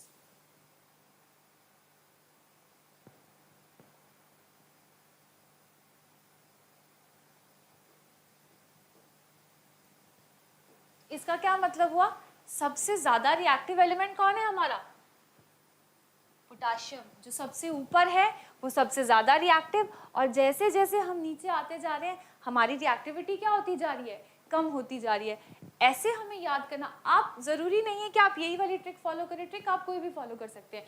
और एक और चीज मैं आपको बता दूं कि ये मैंने कुछ मेटल्स, कुछ एलिमेंट्स लिखे हैं। आपको यहाँ जैसे बीच में मरकरी मिलेगा, लिथियम भी मिलेगा, बेरियम भी मिलेगा, लेकिन हमने वो वाले एलिमेंट्स को लिया है जिन एलिमेंट्स के साथ हमारा इस क्लास में काम चल जाएगा। ठीक है, तो अब इसे मैं माइंड में रखूंगी तो ये सारे एलिमेंट्स मुझे माइंड में होंगे, फिर मुझे पता होगा कि मेरा कौन सा एलिमेंट जो है वो सबसे ज्यादा रिएक्टिव है। आप देख सकते हैं यहाँ पे। ठीक है, potassium, sodium, calcium, magnesium, aluminium, zinc, iron, tin, lead, ये हमारे यहाँ पे एलिमेंट्स है। लास्ट में कॉपर, मरकरी, सिल्वर, गोल्ड, है ना। तो इसका क्या मतलब हुआ कि ये जो हमारे एलिमेंट्स हैं कॉपर, सिल्वर, गोल्ड, मरकरी, ये सबसे कम रिएक्टिव हैं। अब एक बहुत ही, आप अगर इसको डे टू डे लाइफ से कनेक्ट करके देखें, हम लोग गोल्ड के रिंग्स पहनते हैं, गोल्ड की चेन पहनते हैं। अगर हमारा गोल्ड रिएक्टिव होता तो फिर तो डे टू डे लाइफ में वो ऑक्सीजन से रिएक्ट कर रहा होता, वाटर से रिएक्ट कर रहा होता। तो इट सिंपली मीन्स कि यस, गोल्ड की रिएक्टिविटी क्या है? बहुत कम है। गोल्ड इजीली रिएक्ट नहीं करता। But at the same time ये जो पोटेशियम है ये हाईली रिएक्टिव है। इसको हमें क्या करना पड़ता है? केरोसिन में स्टोर करना पड़ता है। क्यों? क्योंकि आसपास में अगर इनको थोड़ा सा भी मतलब वाटर मिल जाए, मॉइस्चर मिल जाए, तो ये क्या कर जाएंगे? एकदम विग्रसली रिएक्ट कर जाएंगे, एक्सोथर्मिक रिएक्शन हो जाएगा। ठीक है, तो ये जो डिस्प्लेसमेंट रिएक्शंस हैं, अगर हमें ये रिएक्टिविटी सीरीज याद है तो डिस्प्लेसमेंट रिएक्शन हमारी बहुत इजीली हो जाएगी। Now let us see some questions, है ना। So first is when a strip of zinc metal is placed in a copper sulphate solution, then zinc sulphate solution and copper are formed. हमें कुछ नहीं करना। अब हमें क्या करना है? यहाँ पर ध्यान देना है बस। ये मेरा A है, ये मेरा B और C, इसको मैं B मान लेती हूँ। ठीक है, तो अब मुझे क्या देखना है? ये जिंक है, इसको देखना है, और दूसरा मुझे इसको देखना है। अब मुझे दोनों में क्या देखना है कि ये जो जिंक है क्या वो कॉपर से ज्यादा रिएक्टिव है? क्या वो रिएक्टिविटी सीरीज में कॉपर से ऊपर है या कॉपर से नीचे है? अगर रिएक्टिविटी सीरीज में ये कॉपर से ऊपर हुआ तो इसका क्या मतलब है? ये ज्यादा रिएक्टिव है। और ये क्या कर सकता है? जिंक कॉपर को हटा करके किसके साथ लग सकता है? सल्फेट के साथ लग सकता है। Let us see our reactivity series. अब यहाँ देखो, जिंक और ये रहा कॉपर, तो जिंक ऊपर है तो ये क्या करेगा? ये इजिली किसको डिस्प्लेस कर देगा? कॉपर को यहाँ से हटा देगा, और हटाने के बाद क्या करेगा? ये क्या बना देगा? जिंक किसके साथ कनेक्ट हो जाएगा? सल्फेट के साथ, और क्या बना देगा? Zinc sulphate. ये लिखा है हमने, क्या बना देगा? जिंक सल्फेट बना देगा, और बेचारा पीछे अकेला कौन रह जाएगा? कॉपर रह जाएगा। ठीक है, तो इस तरीके से अब हमें ज्यादा कुछ सोचना नहीं पड़ेगा। हमें सिर्फ क्या याद रखनी है? रिएक्टिविटी सीरीज याद रखनी है। रिएक्टिविटी सीरीज में अपने इन दो एलिमेंट्स को देखना है जो क्वेश्चन में गिवन है। तो अगर यहाँ पर जो एलिमेंट है वो ज्यादा रिएक्टिव है तो वो दूसरे को डिस्प्लेस करेगा, और अगर रिएक्टिव नहीं है, सपोज अगर ये यहाँ पे क्वेश्चन ऐसे होती, Cu, suppose if this reaction was like this, ZnSO4 plus Cu, और फिर मुझसे पूछा जाता कि राइट डाउन द रिएक्शन। अब मुझे क्या देखना है? मुझे वापस से इसको देखना है और इसको देखना है। अब मैं क्या देखूंगी कि क्या कॉपर जिंक से ज्यादा रिएक्टिव है या नहीं है? क्या कॉपर के पास इतनी टेंडेंसी है कि वो जिंक को यहाँ से पुश करके सल्फर के सल्फेट के साथ अपने आप जुड़ सके या नहीं? तो हम क्या देखेंगे? रिएक्टिविटी सीरीज देखेंगे। अब कॉपर कहाँ है? कॉपर तो नीचे है, और जिंक कहाँ है? जिंक ऊपर है। तो कॉपर के पास इतनी स्ट्रेंथ नहीं है कि वो क्या कर सके? जिंक को डिस्प्लेस करके उसके साथ अटैच हो सके। तो क्या ये रिएक्शन पॉसिबल होगा? ये रिएक्शन पॉसिबल नहीं होगा। Why? Because copper is less reactive than zinc, तो ये इसको डिस्प्लेस नहीं कर सकता। There will be no displacement reaction. इस केस में डिस्प्लेसमेंट रिएक्शन हमारा नहीं होगा। ठीक है, तो what is the foremost important rule? कि जो हमारा एलिमेंट है यहाँ पर है, वो हमारे दूसरे एलिमेंट से, जो ये कंपाउंड फॉर्म में एलिमेंट है, इससे ज़्यादा रिएक्टिव होना चाहिए, तभी वो इसको क्या करेगा? यहाँ से डिस्प्लेस करेगा, और तभी हमारा क्या बनेगा? नया प्रोडक्ट बनेगा। ठीक है, now let us see this another question. Why does blue color of copper sulfate fades when treated chemically with magnesium? अब हमारी क्वेश्चन क्या है? हमसे क्या पूछा जा रहा है कि कॉपर सल्फेट जो है अगर उसको हम मैग्नीशियम के साथ ट्रीट करते हैं तो अब तक हमें पता लग गया कि हमारे कॉपर सल्फेट का कलर कैसा होता है, ब्लू होता है। बहुत बार रिपीट कर चुके हैं, ब्लू विट्रोल इसको कहते हैं। तो डायरेक्टली हमें दे रहा है ये क्वेश्चन में कि कलर क्या हो रहा है, फेड हो रहा है। इसका मतलब ये रिएक्शन पॉसिबल है, ये रिएक्शन होगी। इसका क्या मतलब हुआ कि ये जो मैग्नीशियम है वो किससे ज्यादा रिएक्टिव है, कॉपर से ज्यादा रिएक्टिव है। Let us see our reactivity series. Copper ये रहा नीचे और मैग्नीशियम ये रहा ऊपर, तो ये ज्यादा रिएक्टिव है, ऊपर है तो ज्यादा रिएक्टिव है, तो इसको क्या कर सकता है, बहुत इजीली डिस्प्लेस कर सकता है ना। तो ये क्या करेगा, मैग्नीशियम इसको अलग करेगा यहाँ से कॉपर को और क्या बना देगा, MgSO4, और पीछे क्या रह जाएगा, कॉपर। तो इसने क्या बना दिया, मैग्नीशियम सल्फेट बना दिया। अब क्या होगा, ये जो ब्लू कलर था पहले वो तो कॉपर सल्फेट का था, अब ये जो हमारे पास क्या आया, why does blue color of copper sulfate when treated chemically with magnesium। तो अब हमारा आंसर क्या हो जाएगा, the blue color of copper sulfate disappears because magnesium displaces copper from its solution and it forms magnesium sulfate। clear। तो बहुत ही simple questions होते हैं इसके, बस हमें क्या ध्यान रखना है, रिएक्टिविटी सीरीज को। Let us see one more question, very important again. What happens when a piece of iron nail is placed in a copper sulfate solution? Confuse नहीं होंगे, क्वेश्चन कैसा आ गया, नाम नहीं दिए, एलिमेंट्स के नाम नहीं है, केमिकल इक्वेशन नहीं है, कुछ नहीं करना, आयरन का सिंबल लिख लेंगे। ठीक है, यही पूछा है हमसे कि क्या होगा अगर a piece of iron nail is placed in what, copper sulphate solution. तो ये मेरी आयरन है, इसको किस में रखा है हमने, कॉपर सल्फेट सोल्यूशन में रखा है। ये ब्लू कलर का होता है। अब मुझे बताना है कि क्या है, क्या इक्वेशन में होगा क्या, मुझे कुछ नहीं करना, अपनी रिएक्टिविटी सीरीज को देखना है। रिएक्टिविटी सीरीज में मैं देखूंगी कि आयरन और कॉपर दोनों में ज्यादा रिएक्टिव कौन है। ठीक है, सो लेट अस सी, ये मेरी रिएक्टिविटी सीरीज है, आयरन ये रहा और कॉपर नीचे है। तो इट मींस आयरन क्या कर सकता है, यहाँ से कॉपर को डिस्प्लेस कर सकता है। तो आयरन क्या करेगा, इसको धक्का देगा, इसको हटाएगा, इसकी जगह जाकर के खुद लग जाएगा और क्या बना देगा, FeSO4 प्लस Cu, ये बना देगा फेरस सल्फेट प्लस कॉपर। ठीक है, ये देखिए पहले तो कलर कैसा था, ब्लू था, ये हमने आयरन नेल डाली। अब हमें पता है जितने भी आयरन इज अ मेटल, जितने भी मेटल्स होते हैं वो यूजुअली किस कलर के होते हैं, ग्रेइश कलर के होते हैं, सिल्वरिश कलर के होते हैं, है ना। तो पहले तो आयरन नील इस कलर की थी, अब बाद में जैसे हमारी रिएक्शन हुई तो मेरा कलर कैसा हो गया, ग्रीन हो गया। अब ये जो और ये जो हमारी आयरन नेल है इसके ऊपर क्या डिपॉजिट हो गया, इस आयरन नेल का कलर भी क्या हो गया, चेंज हो गया। तो वो किस वजह से चेंज हो रहा है,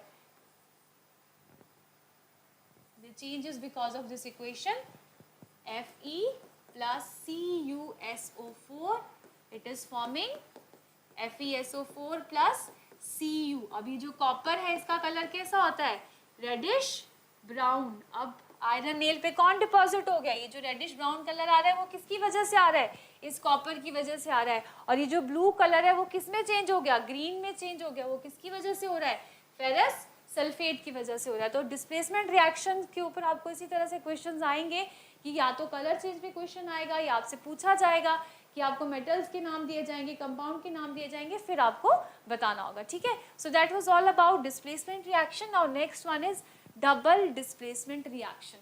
अभी तक तो क्या हो रहा था, इस केस में हमने क्या किया, एक एक सिंगल एक दूसरे को डिस्प्लेस कर रहा है। यहाँ पे खाली एक आयरन था, उसने क्या किया, कॉपर को डिस्प्लेस कर दिया। एक एलिमेंट दूसरे एलिमेंट को क्या कर रहा है, डिस्प्लेस कर रहा है। तो ऐसी रिएक्शंस को हम क्या कहते हैं, सिंगल डिस्प्लेसमेंट रिएक्शन भी कह सकते हैं, जहां पर एक एक एलिमेंट एक दूसरे को क्या कर रहा था, डिस्प्लेस कर रहा था। लेकिन प्रोबेबिलिटी ये भी है कि एक से ज्यादा एलिमेंट अगर एक दूसरे को क्या कर दें, एक इक्वेशन में डिस्प्लेस कर दें, तो उन रिएक्शंस को हम क्या कहते हैं, डबल डिस्प्लेसमेंट रिएक्शंस। यहाँ पर आपको थोड़ा सा ध्यान देने की जरूरत है। Those reactions in which two compounds react by an exchange of ions to form two new compounds are called double displacement reactions। अब अगर दो चीजें डिस्प्लेस हो रही हैं तो दो नए प्रोडक्ट भी तो हमारे पास फॉर्म होंगे। अब यहाँ पर ज्यादा इंपॉर्टेंस किसकी है, आयंस की। आयंस हम पढ़ चुके हैं, पॉजिटिव आयन होता है, एक नेगेटिव आयन होता है, ठीक है। फॉर एग्जाम्पल NaCl, अगर ये ब्रेक डाउन करता है तो ये कैसे ब्रेक डाउन करता है, Na positive plus Cl negative, ये ऐसे ही ब्रेक डाउन करता है, ठीक है। तो इसका क्या मतलब हुआ, जो सोडियम है वो कैसे आयन बनाता है, पॉजिटिव आयन बनाता है। क्लोरीन है वो कैसे आयन बनाता है, नेगेटिव आयन्स बनाता है ना। तो वैसे ही डबल डिस्प्लेसमेंट या डबल रिप्लेसमेंट में क्या होता है, in a double replacement or double displacement reaction the cations and anions of two compounds switch places। अब यहाँ पर क्या होगा, कैटाइन और एनाइन अपनी जगह में अदला बदली कर लेंगे, ठीक है। बहुत ही सिंपल है। अब आप यहाँ पे देखिए AB प्लस CD, अब इसमें क्या हो रहा है, A एंड C आर कैटाइन्स, ये क्या कह रहा है, ये क्या है, पॉजिटिव है, ठीक है। और C क्या है, ये भी पॉजिटिव है। और B एंड D, ये नेगेटिव आयन प्रोड्यूस करता है और ये नेगेटिव आयन प्रोड्यूस करता है। अब रूल है कि positive and negative attract each other, like charges repel each other whereas unlike charges attract each other. तो डबल डिस्प्लेसमेंट में क्या होगा, अब इसका जो पॉजिटिव पार्ट है वो इसके नेगेटिव पार्ट के साथ जाकर के क्या हो जाएगा, अटैच हो जाएगा। Clear, positive and negative will attract each other and they will form a one new compound and the second negative and this positive will attract each other and they will form the another new compound। कुछ नहीं हुआ, जो positive charge बनाता है वो दूसरे reactant के negative charge के साथ क्या कर जाएगा, अटैच कर जाएगा और एक नया प्रोडक्ट बना देगा। For example this is silver nitrate plus sodium chloride. अब ये प्रोडक्ट फॉर्मेशन कैसे हुई, अब हमें कैसे देखना है। अब ये देखो बेटा, ये जो सिल्वर है, सिल्वर पॉजिटिव आयंस प्रोड्यूस करता है, ठीक है, Ag पॉजिटिव बनाता है। और जो नाइट्रेट है ये कैसे आयन प्रोड्यूस करता है, नेगेटिव आयन प्रोड्यूस करता है। Na कैसे आयन बनाता है, पॉजिटिव, और Cl कैसे आयन बनाता है, नेगेटिव। पॉजिटिव पार्ट क्या होगा, इसकी नेगेटिव पार्ट के साथ क्या कर जाएगा, कनेक्ट कर जाएगा। तो ये जो Ag है ये किसके साथ कनेक्ट हो जाएगा, Cl के साथ, और वो क्या बना देगा, सिल्वर क्लोराइड। अब पीछे क्या रह गया, इसका नेगेटिव पार्ट, तो इसका जो नेगेटिव पार्ट है वो किसके साथ कनेक्ट कर जाएगा, इसके पॉजिटिव आयन के साथ, और ये क्या बना देगा, NaNO3। ये जो हमारी सिंगल रिप्लेसमेंट रिएक्शन है उससे भी ज़्यादा इजी है। क्यों, उसमें तो हमें क्या याद रखनी है, रिएक्टिविटी सीरीज याद रखनी है। यहाँ खाली हमें क्या ध्यान देना है कि कौन सा पॉजिटिव चार्ज बनाता है और कौन सा नेगेटिव चार्ज बनाता है। अब डबल डिस्प्लेसमेंट के कुछ रिएक्शंस हम और देख लेते हैं, है ना। सी, when barium chloride is added to sodium sulfate solution, then a white precipitate of barium sulfate are formed along with sodium chloride solution। अब ये डबल डिस्प्लेसमेंट रिएक्शन कैसे होगी, जो बेरियम है वो क्या बनाता है, पॉजिटिव आयंस बनाता है, ठीक है। बेरियम क्या करता है, पॉजिटिव आयन बनाता है, और क्लोरीन कैसे आयन बनाता है, नेगेटिव आयन बनाता है। यहाँ पे सोडियम पॉजिटिव आयन और सल्फेट के नेगेटिव आयन। कुछ नहीं करना, पॉजिटिव को किसके साथ अटैच कर देना है, नेगेटिव के साथ। पीछे ये वापस क्या बन गया, BaSO4, this is barium sulphate, और साथ में क्या रह गया पीछे हमारे पास, दूसरा प्रोडक्ट Na और Cl। तो ये हो गई हमारी डबल डिस्प्लेसमेंट रिएक्शन, जहां पर दो एलिमेंट्स ने एक दूसरे की जगह को क्या कर दिया, आयंस ने एक दूसरे के साथ एक्सचेंज कर लिया। इस रिएक्शन में देखिए, the reaction between an acid and base to form salt and water is also a double displacement reaction। Class 7th में की थी हमने न्यूट्रलाइजेशन रिएक्शन, कि जब एसिड और बेस एक दूसरे के साथ रिएक्ट करते हैं तो क्या बनाते हैं, सॉल्ट बनाते हैं, है ना। अब देखो Na कैसे आयन प्रोड्यूस करता है, पॉजिटिव आयन। OH कैसा है, नेगेटिव है। अगेन H पॉजिटिव आयन है, Cl नेगेटिव आयन प्रोड्यूस करता है। तो पॉजिटिव वाला किसके पास चला जाएगा, पॉजिटिव वाला जाएगा नेगेटिव के पास, ठीक है। तो ये क्या बना देगा, बना दिया इसने NaCl, एक प्रोडक्ट ये बन गया। पीछे क्या रह गया हमारे पास, H2O आ गया, वेरी सिंपल। तो डबल डिस्प्लेसमेंट रिएक्शन में क्या हो रहा है, एक्सचेंज ऑफ आयंस। अब यहाँ पर एक और दो दोनों ही अपनी जगह को इंटरचेंज कर रहे हैं, इसलिए इस रिएक्शन को हमने क्या कह दिया, double displacement reaction. So this was all about types of chemical reactions जो हमने आज की हैं, कि हमारी कॉम्बिनेशन क्या होती है, डिकम्पोजिशन क्या होती है, देन डिस्प्लेसमेंट क्या होती है और डबल डिस्प्लेसमेंट क्या होती है. Now we are left with one more type of reaction, that is oxidation and reduction reaction. This is very very important. लेकिन उस ऑक्सीडेशन और रिडक्शन के साथ साथ डे टू डे लाइफ में भी ऑक्सीडेशन और रिडक्शन रिएक्शन कहाँ कहाँ होती है वो हम करेंगे नेक्स्ट क्लास में along with the Ranciidity topic. So with this equation, with this reaction only I am binding up today's topic. That's all for today's session. Thank you.